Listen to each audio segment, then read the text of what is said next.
Okay, yeah. Let's start the session now, and hope the screen and the audio is kind of very clear. So, welcome to our first maiden live stream of the Unlearning Labs YouTube channel. And the goal today will be to introduce the purpose of this channel, uh, the audience whom we are targeting to address or cater, and also some plans for the subsequent live stream that we'll be kind of doing. So we are targeting both the tech and the non-tech audience. And today we will be kind of giving you an overall idea about what we are kind of planning or intending to cover in this subsequent series of sessions that we'll be having regularly over the next few years.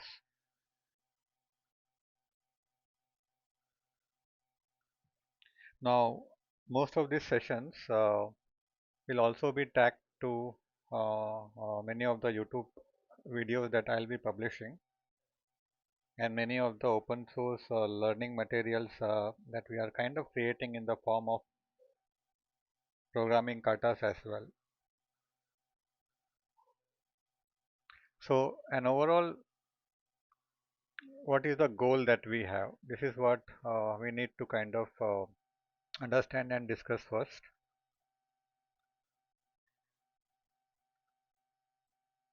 The initial aim is definitely to target both the tech and the non-tech audience.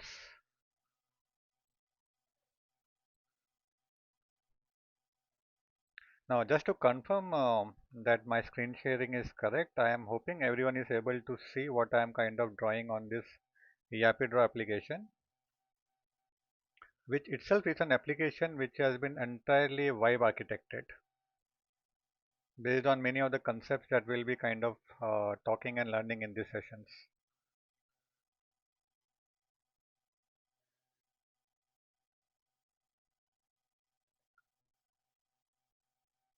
So I'm hoping the screen is visible and you are able to see things as I am drawing as well. There could be slight delay, but I think that should be acceptable as well. So now, what are we kind of planning to cover? There are kind of two kinds of learning we are aiming for. One is the core, the other is the applied.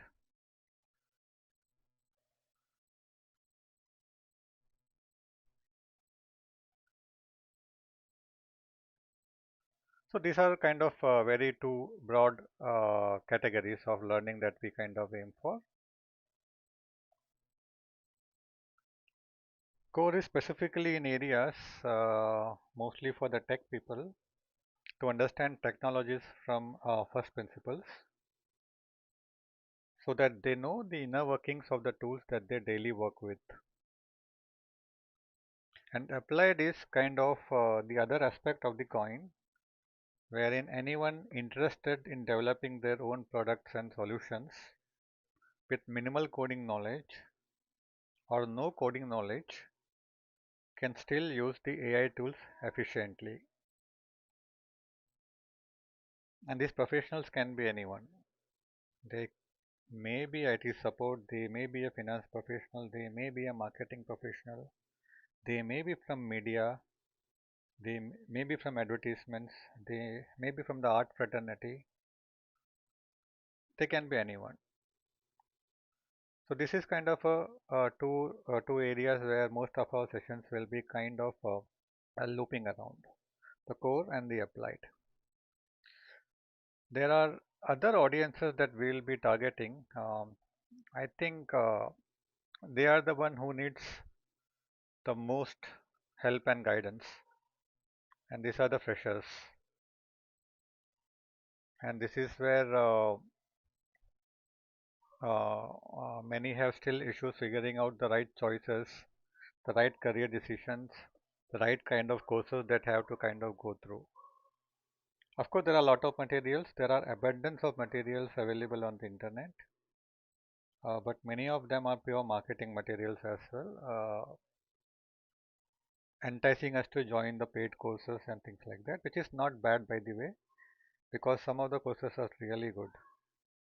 But it's very difficult to pinpoint and kind of decide which one to enroll. This is where we have to kind of help this group of people as well who are still in the college or maybe in the final years or maybe deciding to make a career in IT, and what has changed the last 2 to 3 effective years because of the introduction of and the widespread adoption of the AI and the LLM technologies. This is kind of one more area where we'll be kind of targeting our attention and focus. Now, when we think about these two things, the core and the applied, the good thing is both of them will overlap at some point in time in future. So that will kind of happen. The reason being, even though you may not be a tech or a coder at this point in time, sometime down the line, let's say 1 year, 2 years, or 3 years, you might have built enough vibe architected applications which might have motivated you to delve deeper into the technologies. That is where you will be focusing your attention from the applied part to the core part as well. But the good thing is we have enough time to do that, and we are in no hurry kind of to achieve our end results.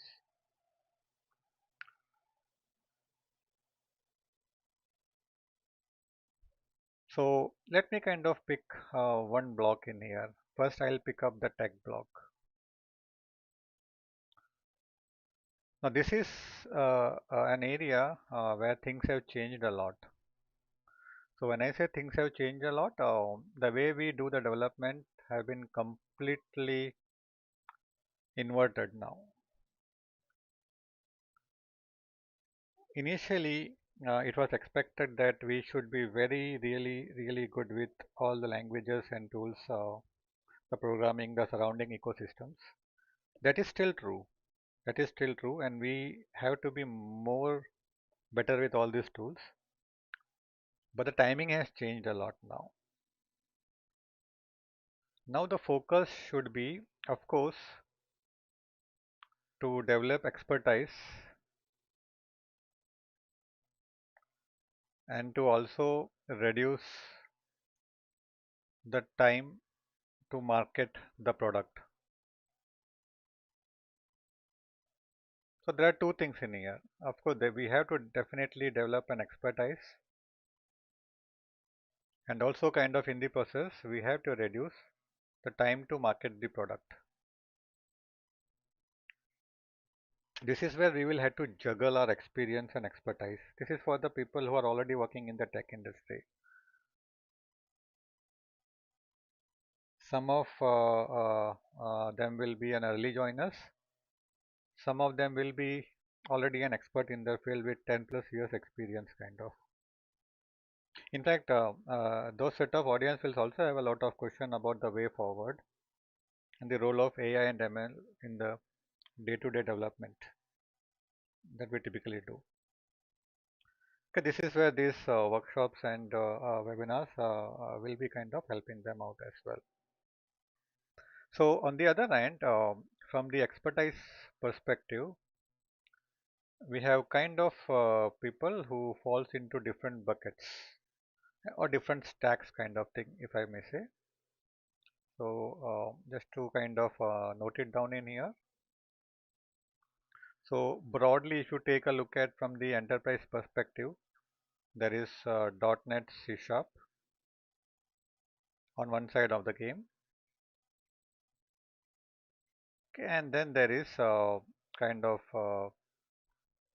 Java. Okay, these are the kind of two things that typically comes into the mind when we think about expertise from an enterprise perspective. These are big shops who are either following the Microsoft path of development or maybe the Oracle because they own Java at this point in time, right? But there is an entire ecosystem of other members who actually work with a different collection of stacks. And mostly they are not vendor binded,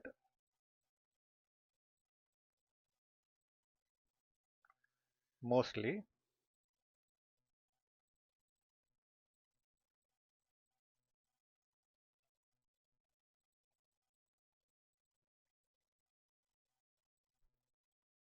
Okay, so when I say not vendor binded means you won't find a big name attached to this, but they are very, very prominent in the open source community.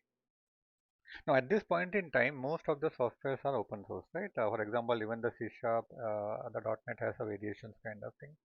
The Java has been open source for a very long time. But again, there is a big enterprise, right, behind those things. So what are these tools kind of, right? So these are Node.js, correct? These are Golang. Of course, Google is behind Golang, but again, in a true sense, this is still very free and open. Right? We have Rust for systems. Okay, and then there are other languages and stacks. Just to give you an example, an upcoming Zig for system programming. A lot of other areas are there. So now if and then of course, there are other kind of applications that we build, which is typically around, let's say mobile apps, correct? And these fall into the bucket of either Android or iOS, right? From a very broader perspective, these are the major two kind of.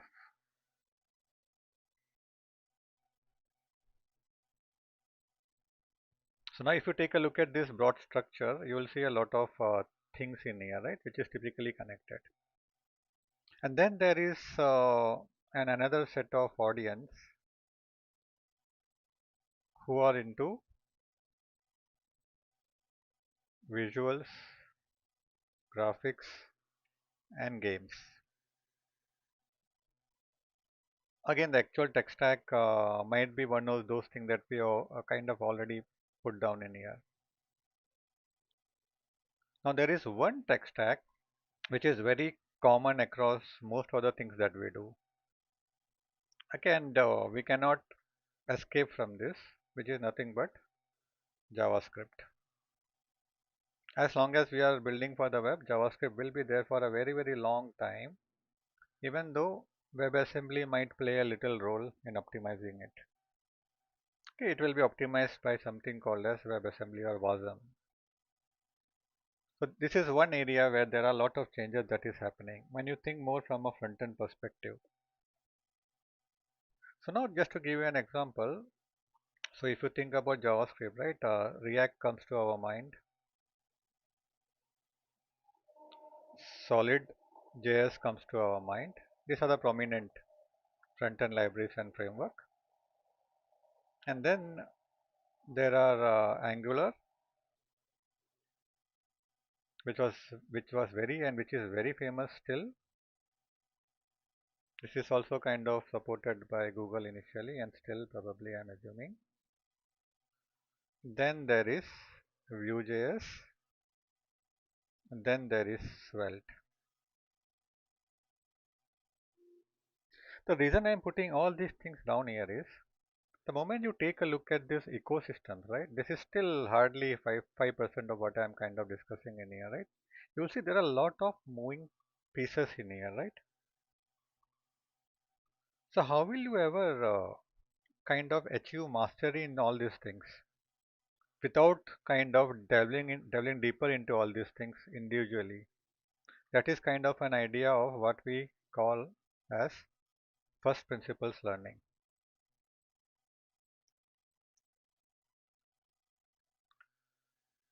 Okay, and here we will be kindly, not kindly, here we will be kind of using AI LLM a lot for assistance to reach this goal in a shorter period of time. To be very honest, we can achieve mastery in all these things without AI LLM as well. But the only problem is it will take you more number of years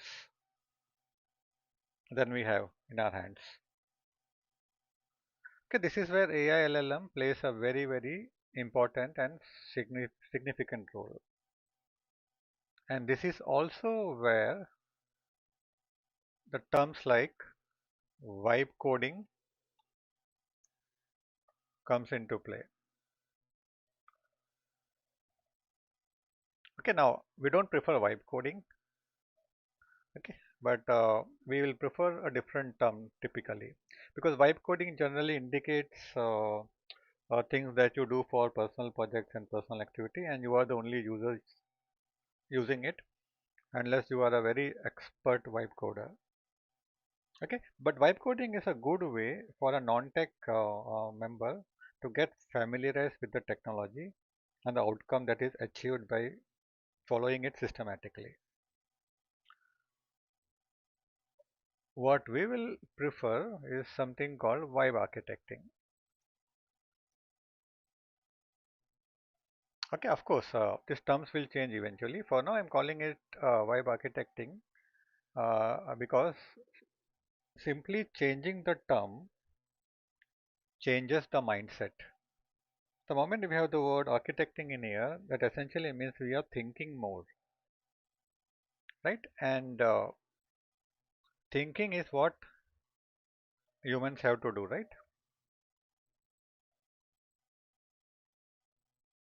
Thinking is what humans have to do, and we should not outsource our thinking to AI LLM. This is the key aspect of it. And this is also a key thing to remember.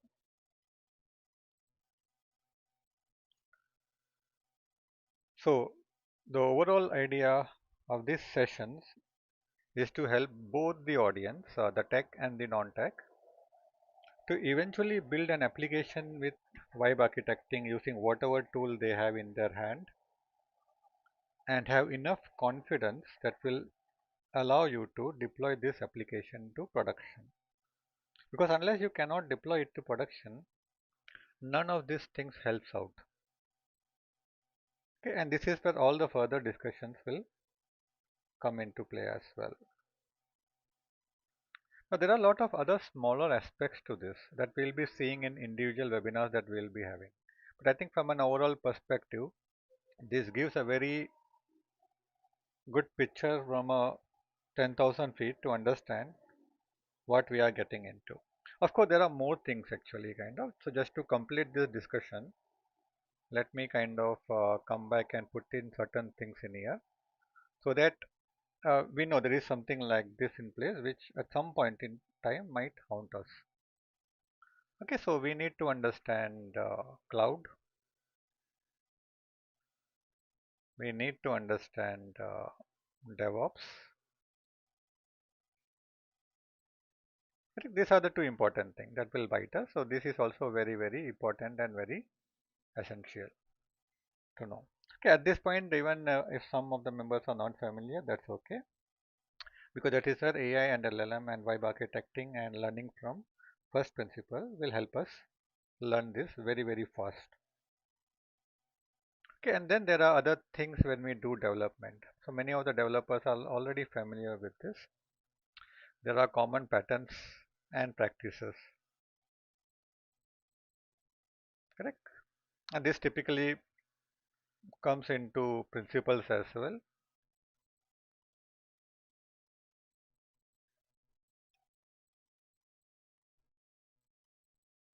Okay, but I'm just putting here just for the sake of completion.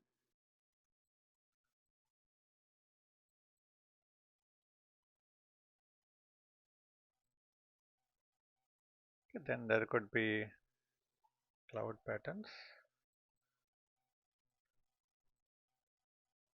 Okay. Now all these things will help you with web architecting at some point in time.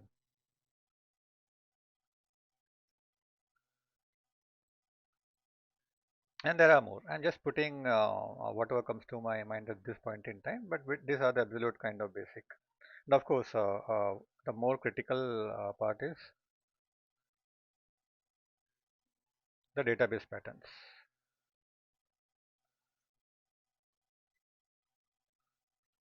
Now, from a tech perspective, these are the things uh, uh, what a company or any of the member who gives us a project they expect of us to do. Okay, and those who are in the non-tech side of the things, they don't have to worry about all these things at this point in time. But eventually, they will understand enough to why architect a product. But putting this in front of our eyes gives us a very solid understanding of where we are heading in terms of technology and how to scale up ourselves. That is kind of a goal and idea. Okay, so I've been talking for quite some time. You can simply put a message in the chat if you are with me at this point in time and everything is kind of clear, or if any ambiguity was there, kind of. I'll pause a moment to take some questions if any one of you have it. I'll just be pausing for 2 minutes and let me know whatever we said is kind of clear, even though not every box will be very clear to you what exactly the boxes mean.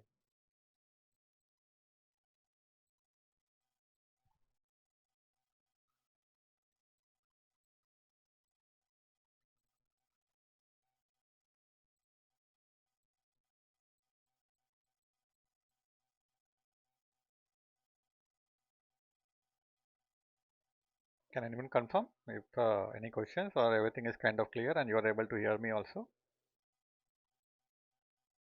So as this is a first stream, I have to kind of continuously cross check whether everything is kind of fine. Otherwise, it might happen. I might be speaking in here and you might not be able to see or hear anything.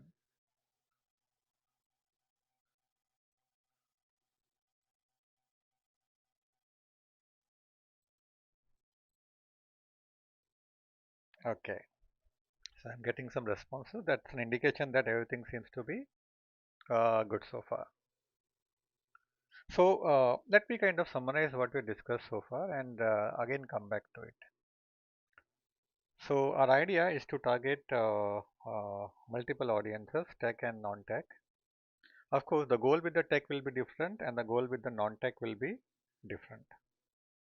The goal with the tech audience will be to get better with technology, understand the inner working of the tools that we use every day, and learn things from first principle so that if something goes wrong, there is someone who can still fix it. And the goal for the non-tech audience is allowing them an opportunity to get into this wonderful field and be a creator and build products for themselves. And over a period, we are expecting that some of them might gain interest in the tech and learn it more deeply. That is kind of an idea, but there is no hurry or rush to achieve that goal.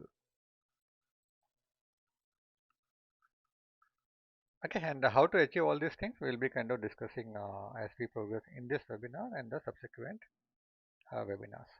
Now, before I proceed, since this is AI driven world, we have to understand what are the possibilities and what kind of systems we can build as well, right? Some of it might be published in the YouTube channel as well.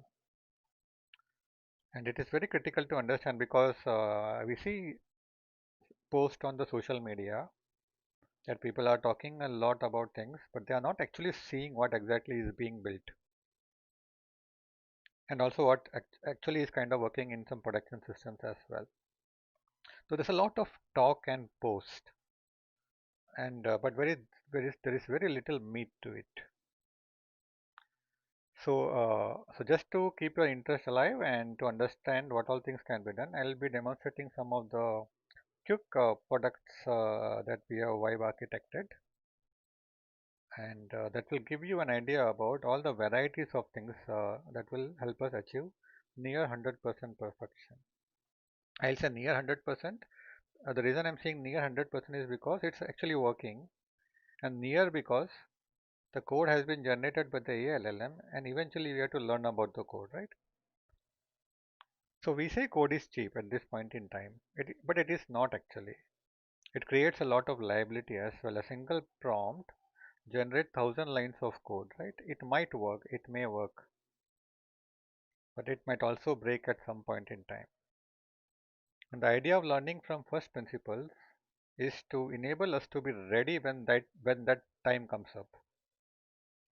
And there is someone to pick up the right tools, get into the battlefield, fix things out, and continue the journey as usual.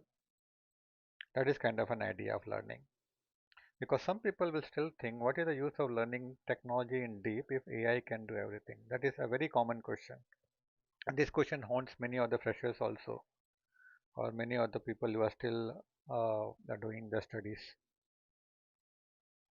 So all these learnings will always help out because someone has to build these models also, someone has to train this LLM also, someone has to fine tune the performance also, right? And all these things will be done by humans, not the LLMs. Of course, LLMs will play a part of it. Okay, so just to show you what kind of application we can build so that it piques interest, I'll be showing a variety of product, not a typical create, read, update, delete reporting application, because that is what people demonstrates every time, correct? So the possibility is endless. The only thing is we should be ready and have enough patience to work with the tool that we have in hand. In fact, this is one area where patience and perseverance matters more rather than anything else. So let me show you. In fact, the tool that you are seeing on the screen, Yapi, this itself has been vibe architected. It has lot of features that I like. Some of you could be thinking, okay, what's the purpose of this? And you will be sitting idle there. Some of you will be walking towards your goal. And some of you are so excited that you want to run towards your goal. The reason I built this tool is because I should be able to express all these emotions very easily and very quickly, right? So if I have waited for an existing tool to provide me this functionality, I would have to wait infinitely because let's say Photoshop, let's say Illustrator, let's say Procreate, right? They won't make changes for me. So I have to make it for myself. Correct? That's it. That is why kind of this tool is being built so that we can solve our problem first and then solve the problem of other people. Okay, now the good thing is this Yapi is already in production, and we also have a couple of artists who is doing a beta testing of the product. Let me show you the source here, just so that you realize how complex this product could be and the amount of feature this has. In fact, this has more than 400 features that I am not showing in full yet because we'll be having a separate session.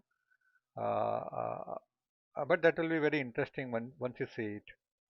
Okay, let me show you one more demo before we proceed so that you get an idea about the right architecture helps you build what kind of product and how extensible this product can be. This is where the architect mindset typically comes into play. Okay, just to give you an example, so some of you might think, oh, this is just a sketching app, a drawing app, oh, now we have an animation, right? Let me just go to a different view here. I'll go to a new presentation view. Okay, let me just save this.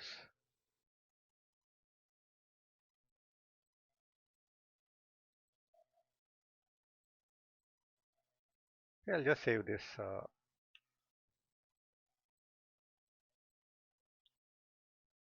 Okay, and then I'll open up a presentation. Now here you have a presentation mode where you can add the slides and create a PowerPoint or any other slide or a Canva kind of applications. So this is the power of vibe architecting, right? You are building products for yourself first. and then you are distributing it to the world so that if other people have the same problem or similar problem, they can also use this product. Okay, then there are other things in here actually. Again, just to kind of show you these features, some of you could say, oh, I need to create a design, right? So you have design templates here, different design templates. I need to create an Instagram post, create a template, pick up a theme, and you can start building the post. Okay, something like Canva does, right? So see the power of building tools, being a creator, right? You can create without waiting for someone else to create it for you and then distribute it with the world. Okay, so interestingly for me, one of the challenge was, okay, I'm mostly interested in games as well. So I thought, why not integrate a game engine in this Yappy Draw? And that is no possible. So just to show you an example, if I go back to the menu options here, there's a game option here, there's a blueprint option in here, and I can kind of create my own games from this editor. Okay, there could be some sample games as well. So just to show you, I could go back in here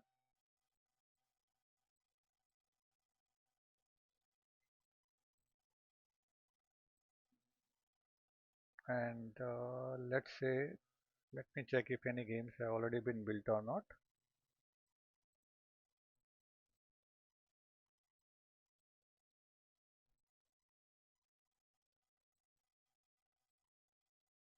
Okay, I haven't built any in this specific editor, but you see there are options kind of available here, which will allow you to do that. Maybe I could go to a different option just to verify things out in here. Of course, some of you might also realize there's an AI feature built into this.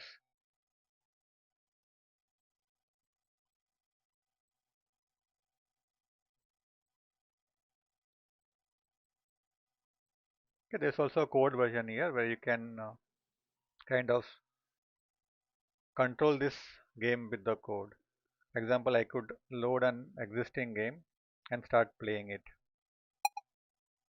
Correct, and I could control this paddle and then I could visually edit this game as well. So in a short moment you will see this game getting rendered onto the screen.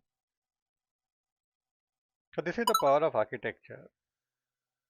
So initially this application started as a drawing application, then it turned into a presentation application, then it turned into an animation application, and now it has a basic game engine, 2D game engine built into it. So this is also the power of creator, being a creator. And the good thing is anyone, either tech or non-tech, can build all these things with minimal guidance and without any external help. The only idea or only thing that you need is the right set of tools and practices and guidelines and guardrails so that you never shoot yourself in the foot when you deploy it on a large scale. So in fact, some of the features are AI enabled features are there. I could generate an automatic presentation. I could do AI based drawing. I could do AI based image generation, and most of the things typically work. So this is one of the application that you saw, and this is 100% wipe coded. So let me just go to the repo and show you here. Let's say Yappy. Yeah, so this is the Yappy draw repo that you can see. A total of 471 commits, and every detail is kind of noted in here. Now this uses the front end solid.js. It is purely on HTML5 canvas.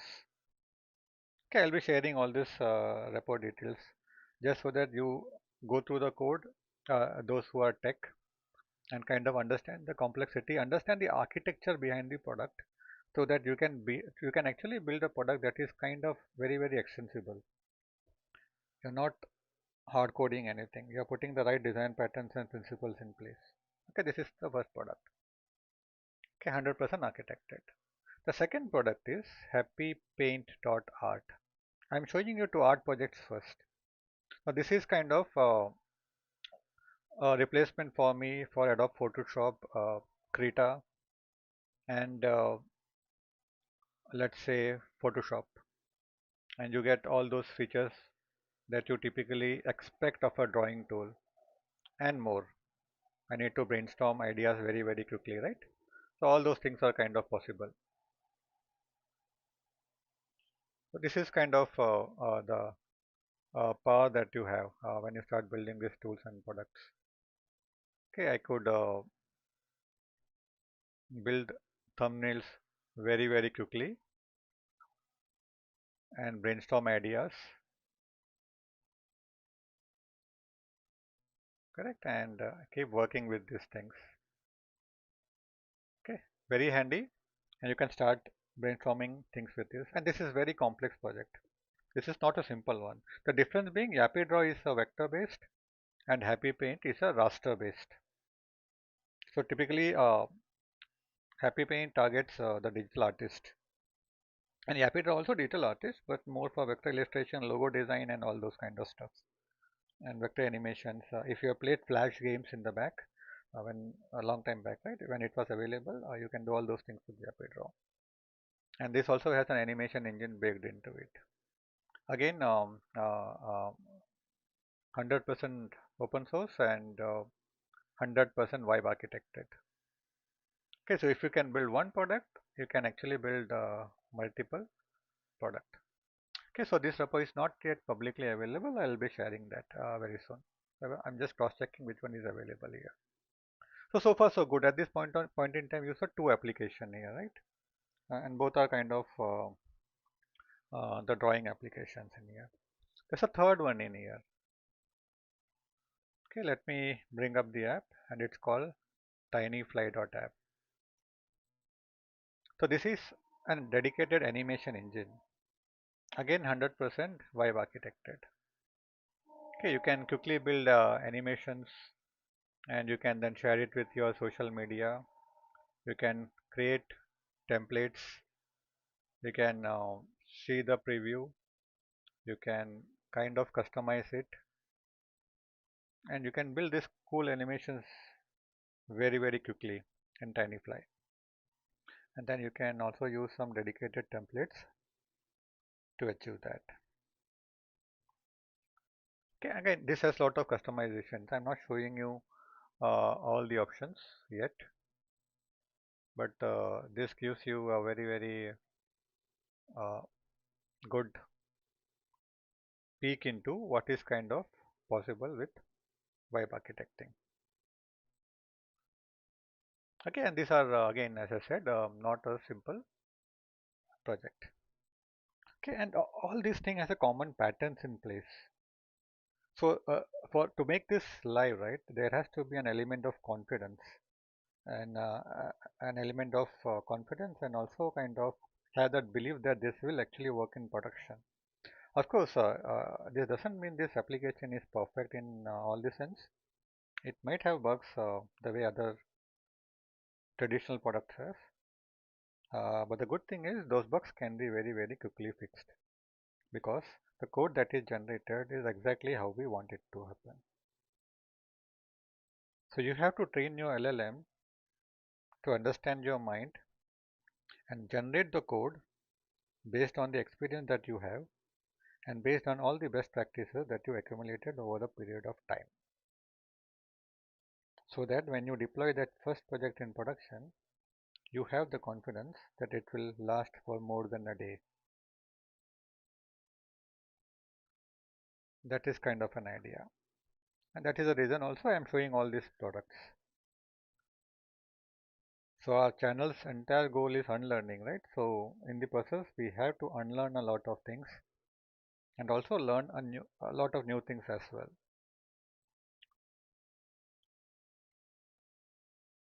So far, so good.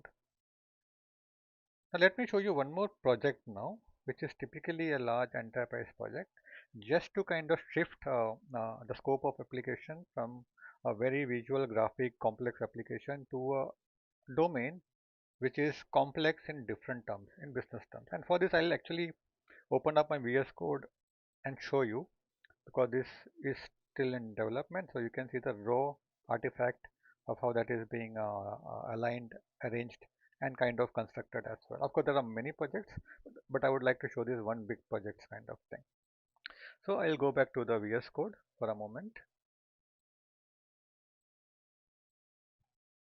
This one, the one that you are seeing on the screen in a while, is the Yappy Draw source code.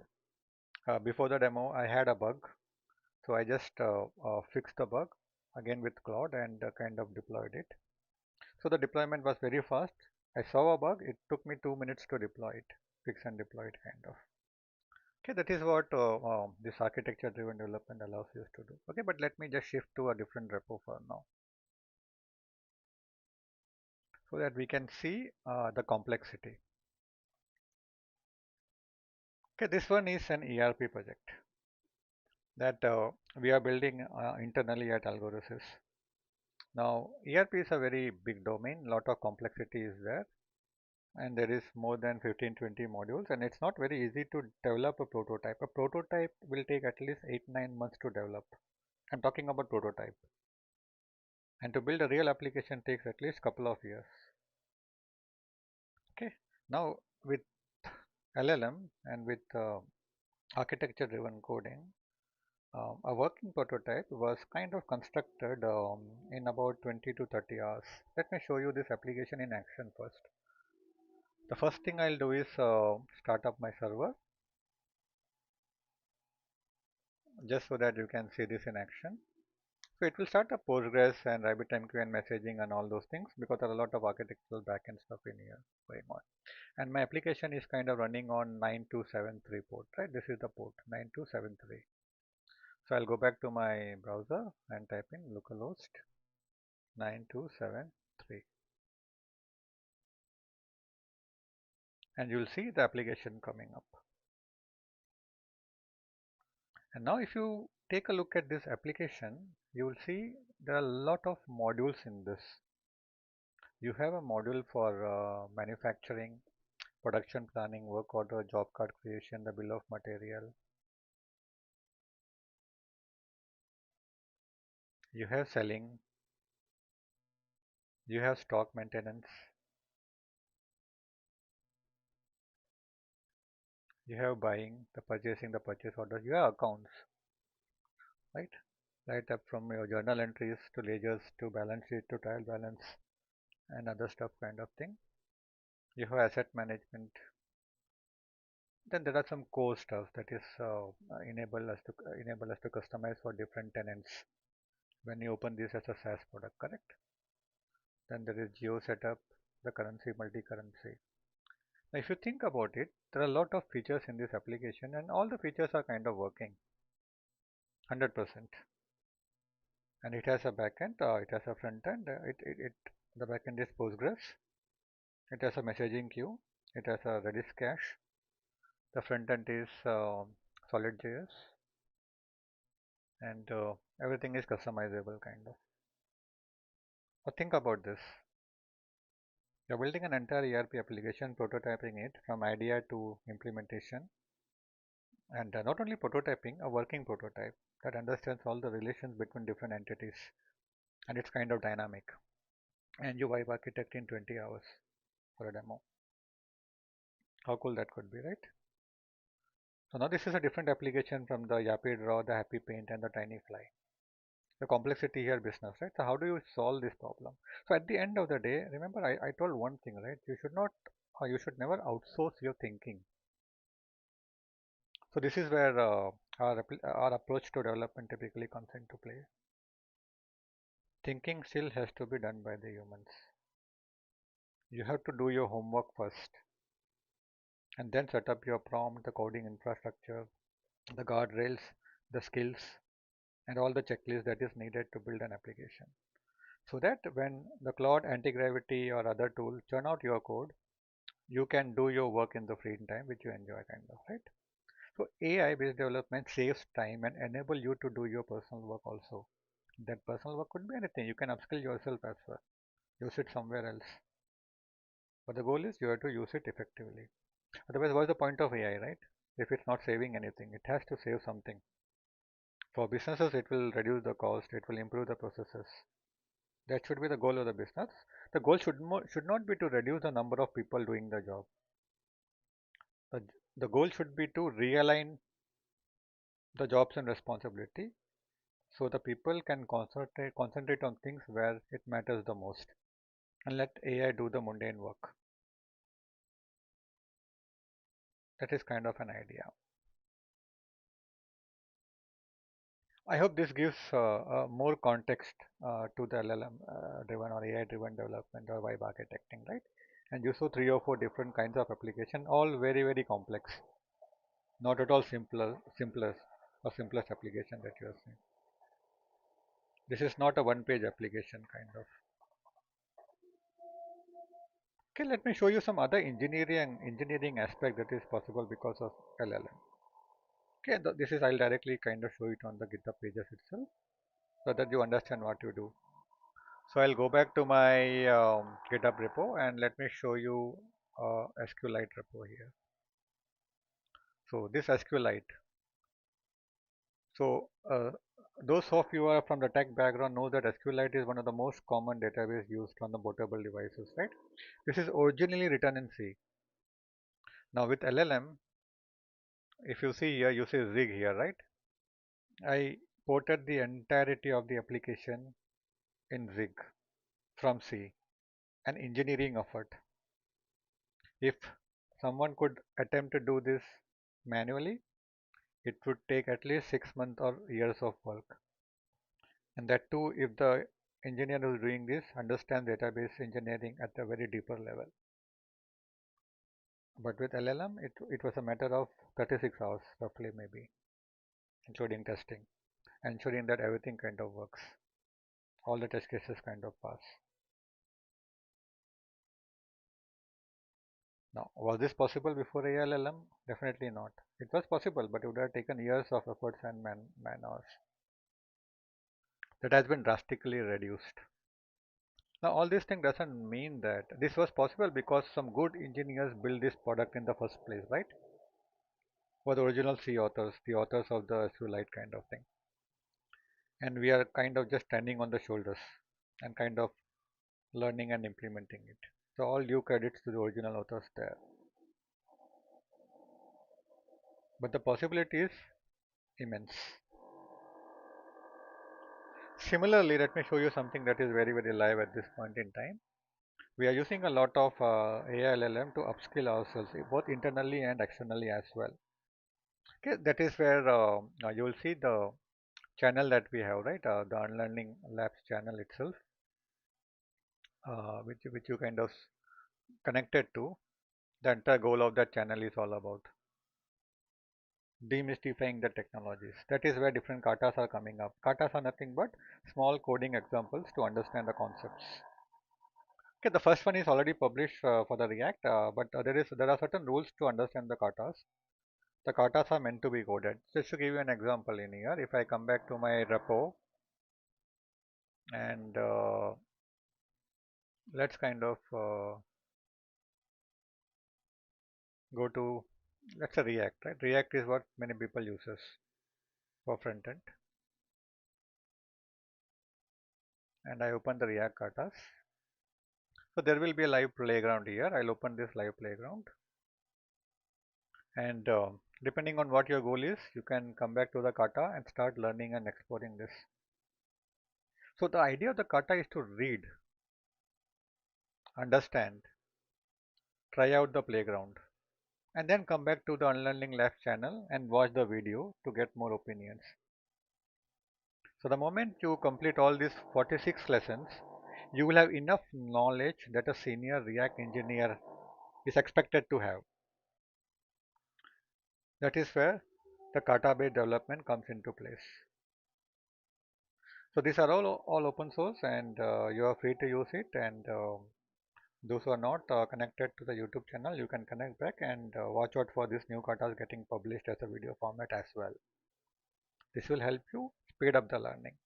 Just to give you one more example,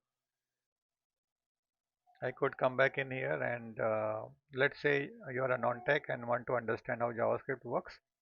You can come to the JavaScript katas, come back and open up the playground, Read one kata a day, try out the examples, play with it. And then probably once the video is published, take a look at the video as well. If you do this consistently, small katas at a time, within a year, you will have enough tech knowledge to build any software product confidently along with the concept of vibe architecting. So katas not only cover these languages, it also covers the design principles as well. Just to show you another example, I'll come back to the katas and let me open one for design patterns. Okay, so if you are not familiar what design pattern is, no worries. Okay, so this kata will help you understand it and apply this pattern. In fact, most of these patterns are applied in all the products that you saw. The Happy Draw, the Happy Paint, the ERP products, right? And this will teach you everything from first principles. Every concept is kind of explained. So these are not only the gang of 424 patterns, which is of course there, the creational, structural and behavioral, but it also contains modern patterns as well. It also contains the AI and LLM pattern, the database patterns, the UI patterns, and the functional patterns and the deployment pattern. Again, the moment you see these katas, one thing is very clear to you. The one more goal of these katas is to have a single source of reference. Otherwise, what usually happens is if you are a fresher or want to get into the tech field, or if you are a non-tech person want to get into a tech field, right? There are 100 resources to refer to. Kata solves that problem by putting everything in one place. And all the katas are verified, so you are absolutely sure whatever you are learning from the katas will be there to stay with you for a long time, and you also learned it in the right way. That is the idea behind the katas. So we have katas for React for the front end, we have katas for backend Node.js, we have katas for Golang, we have katas for AI, ML and machine learnings, we have katas for system design. Let me show you system design. This is where many experienced people will be interested in. Okay, all these things will be available as a video as well. So yeah, we have a system design katas in here, and you just have to navigate this. Read one kata a day. So it's like one kata a day, keep unemployment and fatigue away, something like that. You'll never be bored. There's always something to learn. And the other good thing with these katas is we take the user feedback, because these katas are internally tested by a team members, core engineering members at Algorithms, right? So all these katas are guaranteed to work as well. And if you are freshers and applying for interviews, of course, this will definitely help you out, because you know things which many people don't know. The reason I'm talking about interviews here at this point in time, because that is one area many freshers will struggle because of the LLM, AI, and the wrong notion that many people have when they hire the skills. Okay, that's the reason I brought up that topic as well. So learn the katas, be so good that people have to think twice before rejecting you. That is kind of a goal, and that is also the goal of this Unlearning Labs channel. Build the products, build the solution, upskill yourself, work with us, work for others, but whatever we do, we have to give the best part of that.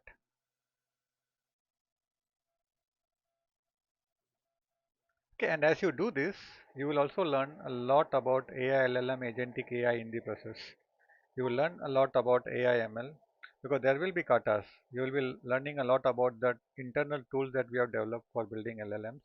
When I say LLMs, the LLM-based development, which is AutoDev is one of the tools. So this is an Agentic AI development environment tool. This will be shared eventually, and progressively this will be made available to wider audiences as well. So vibe coding, vibe architecting is nothing but using the right tool with the right mindset. And what we are doing at Algorithms, and specifically this channel, is to build this tool and share with a wider audience. Now, just to give you an example, the most common issue that people face is inconsistent user interfaces. Right? You open up three different LLM and they build UIs in three different ways. Consistency is the key. So we have something called as Zen UI. Let me see where Zen UI is. If I can open that up.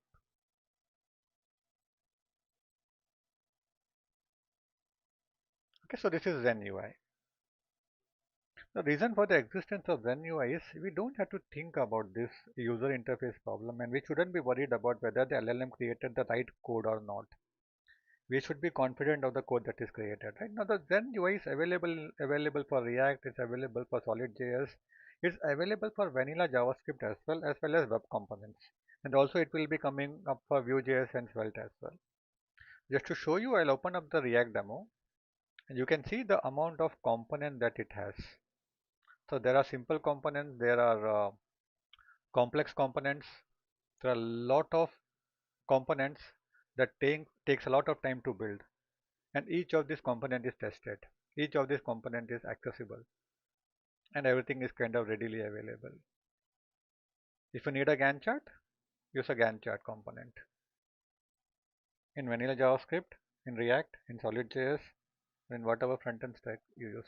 The thing is you have to solve this problem permanently so that when you wipe architect or wipe code a project using any of the tool, all your UI will be consistent and you can also have the flexibility to change the user interface as desired because this Zen UI component library is very flexible in that term. So there are a lot of things in here. In fact, the entire ERP system is built using this Zen UI as well. There are micro charts as well. You think about a problem, UI problem, and you will see solutions here. Of course, there will be more components added as we build more products. So this is one thing that helps us build products very quick and very fast. Okay, all these things will be covered in the subsequent live stream that we'll be having. Now, unfortunately, the Zen UI is closed for public reuse. But the good thing is this will be opened up for selected members who is kind of joining with us and we will be kind of extending the licenses free to them. Of course, for corporates, we'll be charging them as well. क्योंकि पैसा है तो देना पड़ेगा ना, something like that. But for the others, we'll use it freely and for the community members, it will be free. Of course, nothing is free. You will be sharing your feedback, your time, testing it out as well in the end. That is kind of an idea. So, a combination of Zen UI, a combination of some skills, a combination of how to create your Claude.md, how to control the AI loops, which is typically a loops.md file. You can name this file any way you want. I prefer to name it this way. These are all the guiding principles that help us build software the way we want it to be. So that when the source code is generated and some problem happens, we are not figuring out any human to find the problem. Okay, किसने किया था? Why did this happen, right?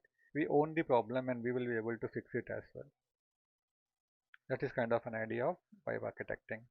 The code that is created and the developer who creates it has the confidence.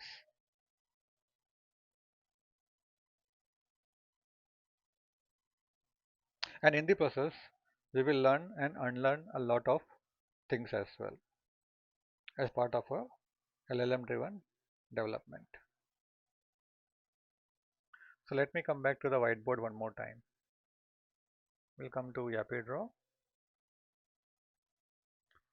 In fact, just to summarize this discussion, in fact, I personally have more than 50 web architected products.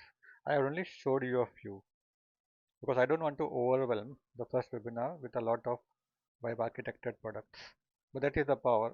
Once you know the tools, the approach, the mindset, and the knowledge that is needed to create a web architect any kind of application in current or in the future self. So how do you summarize these things? Correct. So the good thing is now you will be waving your hand because you got some ideas. Okay, and you are not that bored as you were earlier, and you also can show the directions wherever you want. Correct? A lot of things kind of thing in here. So it's about mindset. It's about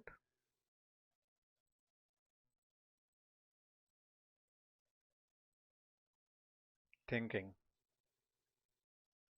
It's about knowing the tools, right?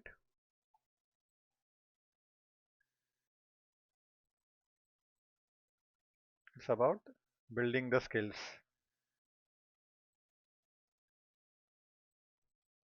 Right? It's about putting some guardrails.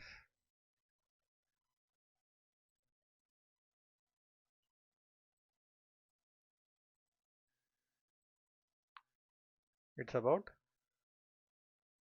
respecting the privacy.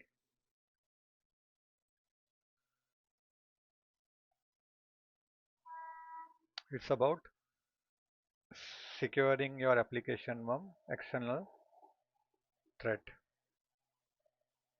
It's also about ability to maintain your application once it is deployed. Okay, just some important points actually I put in here. Not a very elaborate point, but something that you have to keep in mind as you kind of delve into this exciting world of AI based coding. And also then in the process build some tools that you always wanted to build and others were not ready to change their tool for you. Okay, that is what vibe architecting will allow you to do. And you can take it to any level that you want. You can customize it to your heart's content. So that's it as far as this introductory session goes. I hope this helped the viewers understand the goals, the agenda of what will be shared in the Unlearning Labs channel, YouTube channel. There's also a corresponding Telegram link that will be pinned into the chat window. And also some of the tools might already have created some excitement as many of you will be watching after this live stream sessions via the recorded form as well. And also the interesting things about large engineering efforts of migrating existing open source product, building uniquely different products in its own sense like Happy Draw, Happy Paint, an entire ERP application, migrating open source products to different stacks. And in the end, being absolutely sure about everything works as expected. That is the goal, that is the motto. So I again welcome you all to the Unlearning Labs YouTube channel.